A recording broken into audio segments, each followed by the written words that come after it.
milestone. It is the longest running nameplate of any car on the road. And as Chris Van Cleve shows us, it's never been better. Not bad for a 70-year-old, as Chevrolet puts a new spin on its iconic sports car to mark its platinum anniversary. This is the 2024 Corvette eray.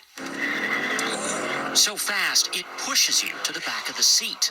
You feel that in the pit of your stomach when it starts. Yeah, it really gets up and goes. It's the first all-wheel drive Corvette and the first to have a hybrid electric motor, paired with its beefy 495 horsepower V8. Corvette is America's sports car. Josh Holder is Corvette's chief engineer. The legacy of Corvette isn't lost on any of us working on Corvette. So there's always this challenge to keep the heritage intact, but to always look forward. The Corvette started as Project Opal in the 1950s, a distinctly American take on the popular British sports cars of the time. The shape of things to come. It made its debut at GM's 1953 Motorama show in New York.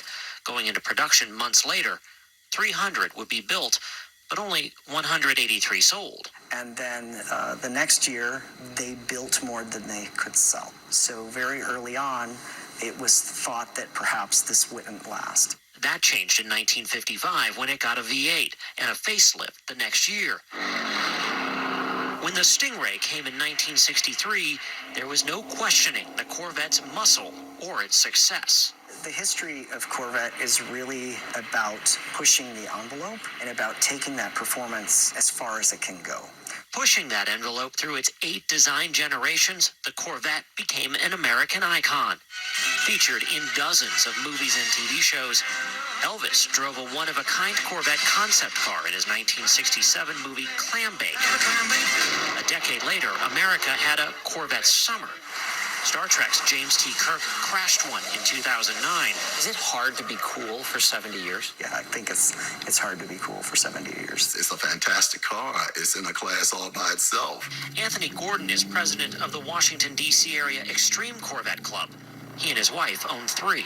When you heard that they were going to electrify the Corvette, were you worried about that move at all? Yes, I was, because I'm not familiar with it. Electric car was a turn off. Like most Corvette owners, we really don't care for that.